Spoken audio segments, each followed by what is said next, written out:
আপনার পিছে কিন্তু এখন অনেক ঘুঘু ঘুরঘুর ঘুরঘুর ঘুরঘুর করছে। এই ঘুঘুরা শুধু নিজেদের, এরা কারো না, এই ঘুঘুদের প্রতি সতর্ক দৃষ্টি রাখতে হবে।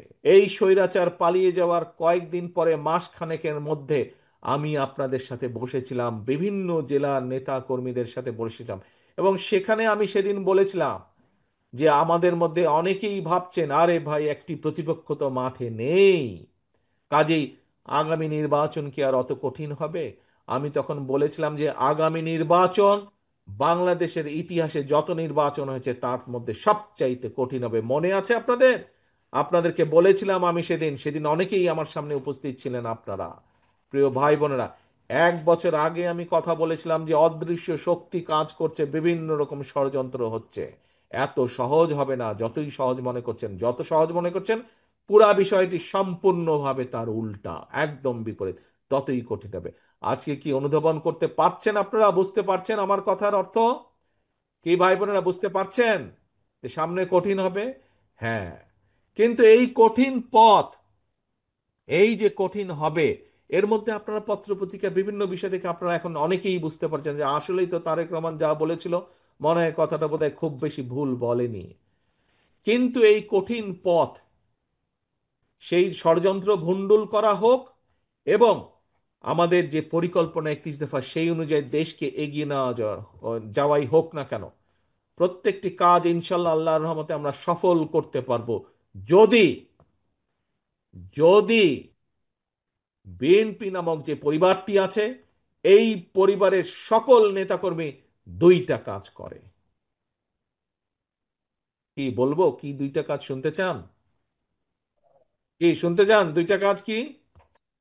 আচ্ছা ঠিক আছে, যেহেতু শুনতে যাচ্ছেন বলি। কাজগুলো আপনারাও জানেন, কিন্তু আপনাদের সহকর্মী হিসাবে, আপনাদের নেতা হিসাবে আপনাদের সামনে এইটি আমি তুলে ধরছি আবার।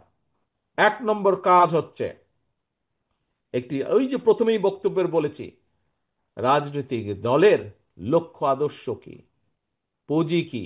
রাজনৈতিক দলের পুঁজি হচ্ছে জনগণ, লক্ষ্য আদর্শ হচ্ছে জনগণের আস্থা এবং বিশ্বাস, ভালোবাসা।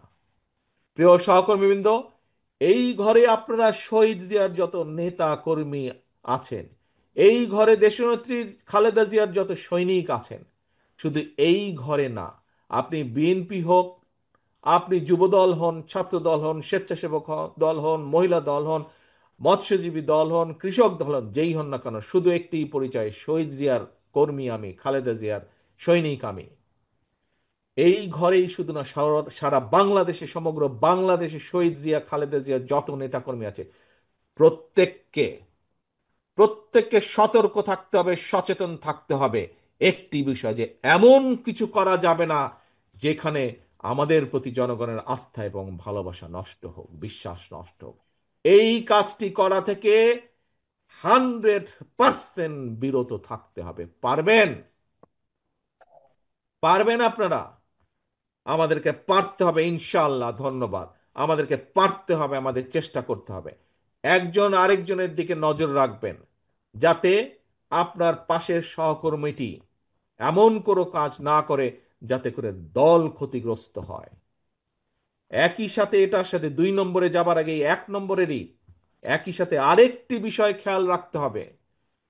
প্রিয় সহকর্মীবৃন্দ, এই ঘরে যারা আছেন আপনারা, আমি একটু আগেই বলেছি, আমার ধারণা, আমি মনে করি প্রায় প্রত্যেকেই আপনারা গায়েবী মামলার শিকার হয়েছিলেন, হয়েছিলেন না?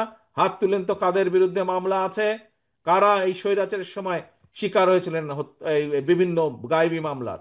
ধন্যবাদ। আপনারা অত্যাচার নির্যাতনের শিকার হয়েছিলেন, আপনারা বছরের পর বছর আদালতের বারান্দায় ঘুরেছেন।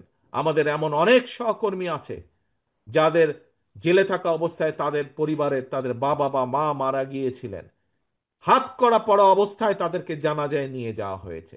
আমাদের নেতাকর্মী আছে, হাত করা পড়া অবস্থায় হাসপাতালের বারান্দায় মৃত্যুবরণ করেছে বিনা চিকিৎসায়। আপনারা সেই দলের কর্মী, সেই দলের নেতা। 60 লক্ষ নেতাকর্মী আমার, যাদের বিরুদ্ধে গায়েবী মামলা, মিথ্যে মামলা ছিল। প্রিয় ভাই বোনেরা, 1 নম্বরের প্রথম কথাটি বলেছি, প্রত্যেককে আমাদের সচেতন থাকতে হবে। আমাদের দ্বারা যাতে এমন কোনো কাজ না হয়, শুধু নওগাঁ না, 64টি জেলার 872,000 গ্রামের প্রত্যেকটি নেতাকর্মীকে সচেতন থাকতে হবে। এমন কাজ যাতে না হয়, যাতে করে দল ক্ষতিগ্রস্ত হয়, জনগণের আস্থা বিশ্বাস নষ্ট হয়। একই সাথে আপনাদেরকে খেয়াল রাখতে হবে, মামলা আপনারা খেয়েছেন স্বৈরাচারের সময়, অত্যাচার নির্যাতনের শিকার আপনারা হয়েছেন। আপনার বাড়িতে রাতের অন্ধকারে ওই হেলমেট বাহিনী, হাতুড়ি বাহিনী আর দলীয় পুলিশ দিয়ে অত্যাচার নির্যাতন করা হয়েছে। প্রিয় সহকর্মীবৃন্দ, আল্লাহ চায় তো ইনশাল্লাহ সামনে আপনি দেশ পরিচালনা করবেন, জনগণের জন্য কাজ করবেন। আপনি হয়তো ইনশাল্লাহ, আল্লাহ চাইলে আল্লাহর রহমতে এই দেশের জনগণের সমর্থনে আপনি সরকার গঠন করবেন। আপনার পিছে কিন্তু এখন অনেক ঘুঘু ঘুরঘুর ঘুরঘুর ঘুরঘুর করছে। এই ঘুঘুদের প্রতি খেয়াল রাখতে হবে। এই ঘুঘুরা কারো না, এই ঘুঘুরা শুধু নিজের স্বার্থ বুঝে। তারা আসবে, তারা আপনাকে ব্যবহার করবে, তারা আপনার সুনাম নষ্ট করবে, নিজেদের স্বার্থ অধিকার করবে। তারা দলের সুনাম নষ্ট করবে, নিজেদের স্বার্থ অধিকার করবে, আবার সুসুর করে দুঃসময় দেখলে তারা পালিয়ে যাবে। এই ঘুঘুরা যাতে আসতে না পারে, এই দলের স্বার্থকে নিজের স্বার্থে ব্যবহার করার জন্য সুযোগ না পায়, এই খেয়াল আপনাদেরকে রাখতে হবে। পারবেন? পারবেন এই ঘুঘুদেরকে দূরে রাখতে? এই ঘুঘুরা শুধু নিজেদের, এরা কারো না, এই ঘুঘুদের প্রতি সতর্ক দৃষ্টি রাখতে হবে।